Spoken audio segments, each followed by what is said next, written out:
Welcome to this short tutorial about creating a link to a web URL. It's a simple process to add a website to your app. As always, click the Add Screen button and then scroll through the templates on the left-hand side to find the appropriate template, Link to a Web URL. Drag that template to the gray box and name it. We're going to use My Work for this one. And we're going to link to the MadLearn website. Don't forget to change the title bar as well as the screen name.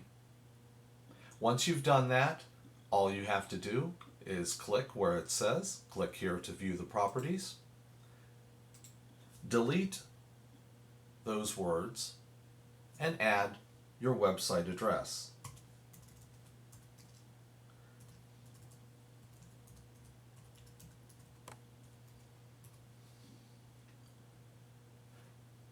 This template is now ready to receive the website for MadLearn.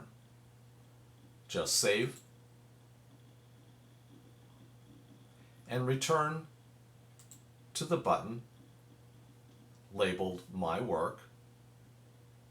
Click on the button and from the link screen options, select My Work, save, and you're done. Simple as that.